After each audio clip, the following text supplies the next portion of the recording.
It's starting to get really dark and the water is really murky now.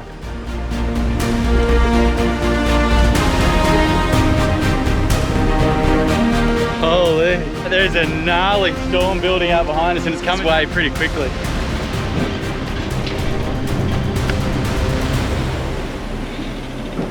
G'day and welcome back to a remote but pristine part of Indonesia. We're just about to arrive at a dive site that we're super excited about. Generally speaking, on this trip so far, we've just been diving into the unknown and doing a lot of the exploration ourselves. But this dive site in particular, we've read a description on it and it sounds absolutely out of this world. They talk about a cave that bisects one of these islands. In this cave, there's huge schooling fish. There's all sorts of crazy critters like mimic octopus and pygmy seahorses that we're going to be looking for. But the exact location of it is a bit vague. So it feels like we're on a bit of a treasure hunt at the moment, trying to piece together a couple of pieces of the puzzle to get in at the right location. But I think this is going to be epic, guys. Hopefully we can find the right spot and get in and bisect this island underwater. It's going to be epic.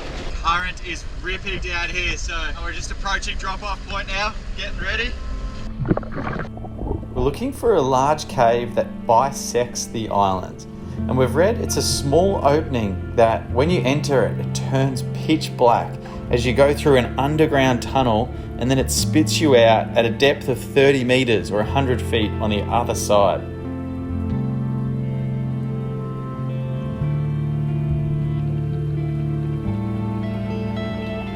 We think we've found the cave opening, so I turn my torchlight on and head on in.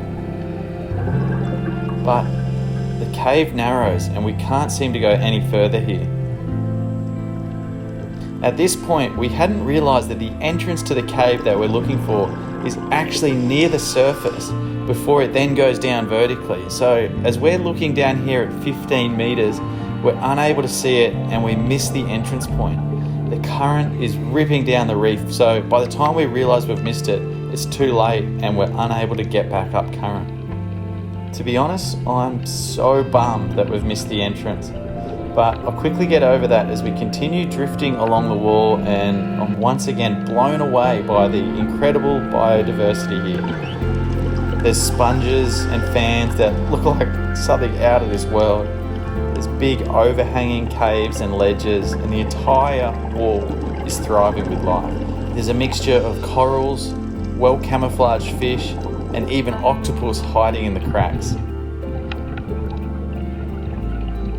And I finally find the monster kraken-like animal that has been leaving the shell piles out the front of caves. So all trip I've been seeing these shell piles and wondering what mysterious creature is responsible for the shell graveyard neatly stacked out the front of these dark caves.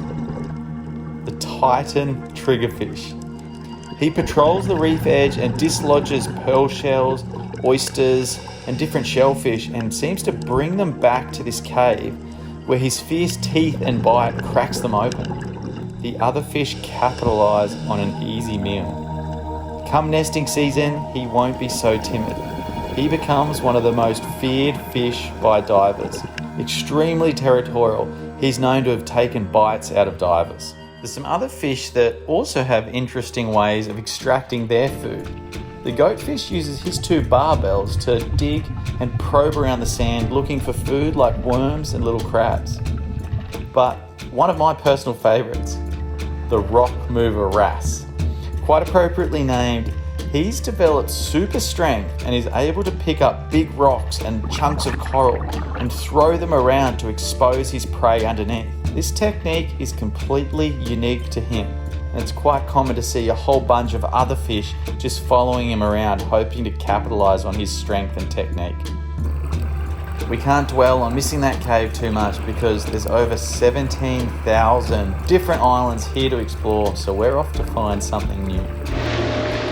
Well, we're just steaming across to the next location, and this island group behind me here is like a maze. It's incredible.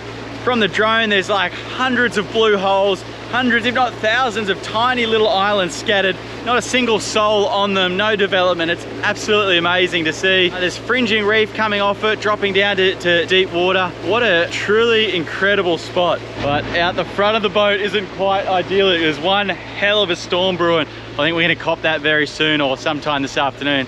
For now, we're just coming in looking for somewhere to anchor up in and around here. We've got a few big plans this afternoon. We're not sure in what order it's all going to play out, but we'll see how we go with this storm.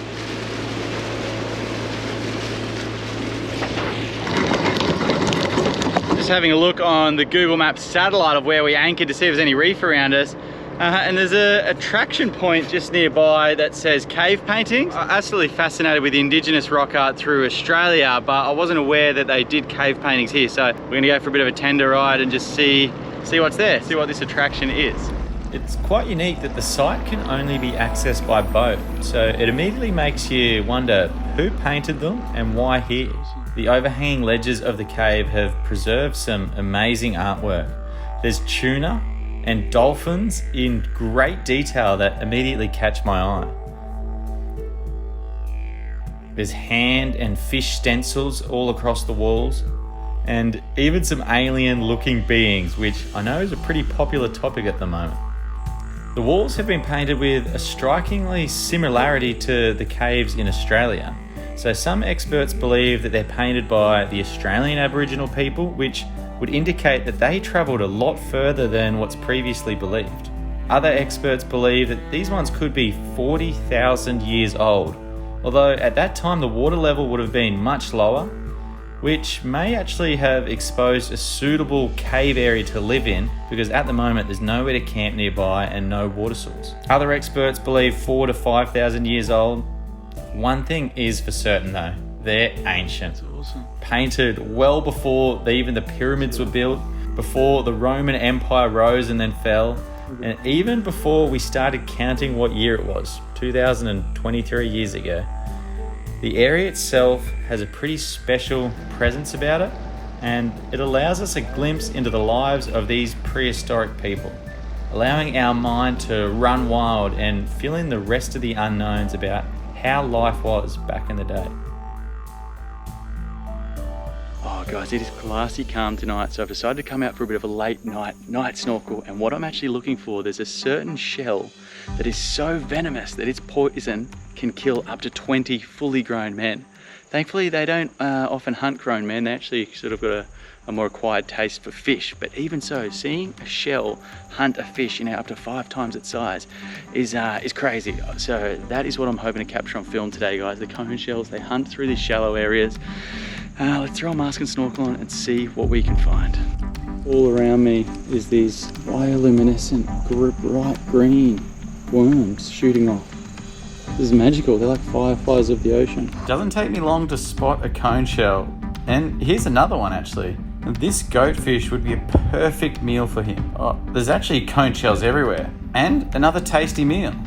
Now, I'll just patiently wait for an agonizingly slow predator to begin its hunt. The cone shells are armed with a harpoon that is filled with venom.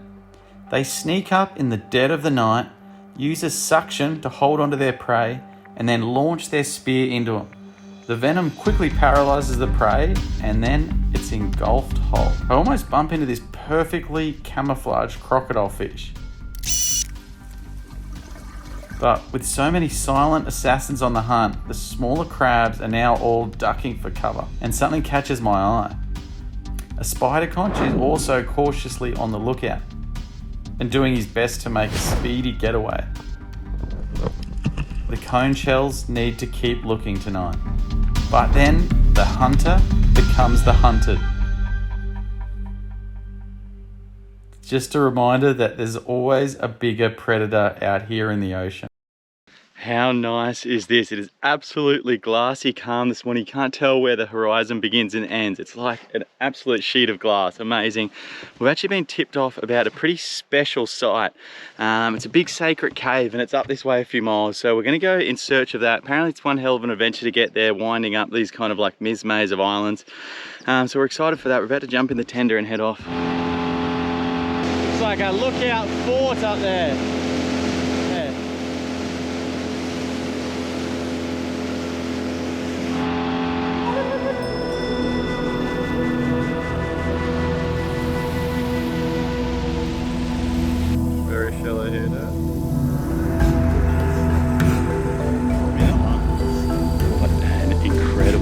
I must admit, just being here, there's a bit of a presence about it, like the colour of the water, the dramatic overhanging cliffs. This is a really, really special spot. this cave just disappears into the darkness down here. We're gonna throw a mask on and just very slowly swim up the end with a torch and just see what we can find right up the end.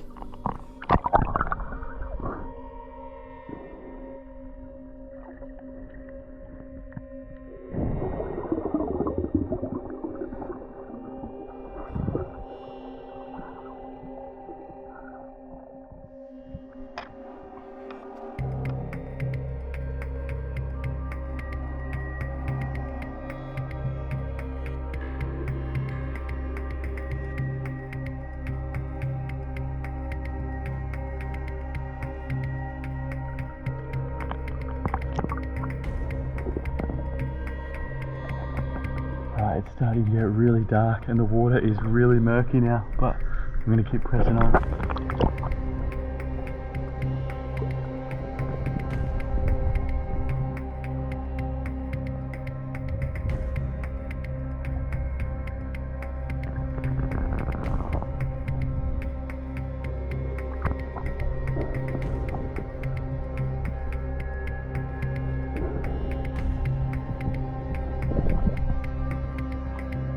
It's getting super eerie now. It's a lot longer than we thought. It looks like some light at the end of the tunnel. I'm glad we continued on, because check this out. It exits out the other side. What an incredible, incredible system.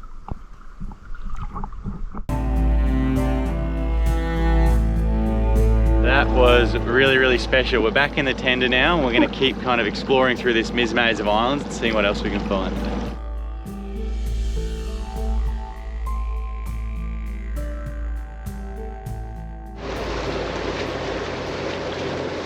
Holy, look at that, there's a gnarly storm building up behind us and it's coming this way pretty quickly. You can see the front of it there, that's moving very quickly. There's a tiny little hut here which is about to have its waterproofness tested out.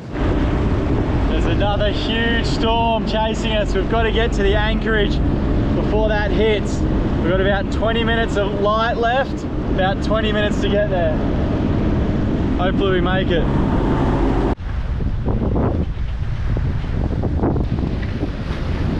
So it's been a long few days as we've had an open ocean crossing and the weather was just not what we expected. It was really, really rough and we're just doing sort of 3-hour shifts, but no one's had a chance to sleep for a couple of days because it's just been so rough. But the worst came last night, early this morning. I was up in the front room and heard a loud crash, a loud impact, and then water started coming through the front room. So it became pretty clear that we were taking in water. There was a hole somewhere up the front, but it was too rough to check on it.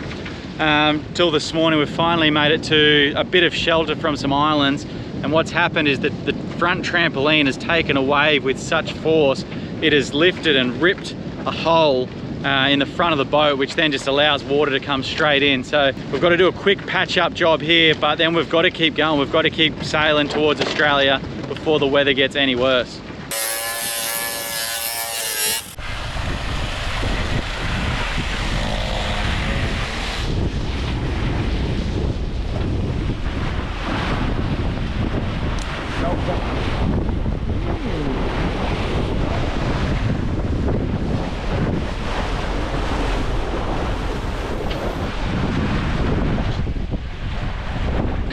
There's nothing that a good dose of silicon can't fix. The salty dingo has been pretty much held together by silicon on a couple of the trips we've done, but fingers crossed that holds for the next ocean passage until we can get back to Darwin and then get some decent fiberglass work onto it. So we haven't had much luck with the silicon patching. Unfortunately, the silicon we used was a cheap one bought here in Indonesia, and it's got kind of similar structural properties to that of toothpaste. As soon as it rained, the silicon just started like watering down and absolutely useless. Wasn't sticky at all. So now we need to get stuck in with some fiberglass. We've cut out a carton of beer to the right size, and then we're going to glass over the top of that and then patch the boat up. So the lesson learned here is always have at least one carton of beer on board at all times. You never know when you might need them in an emergency.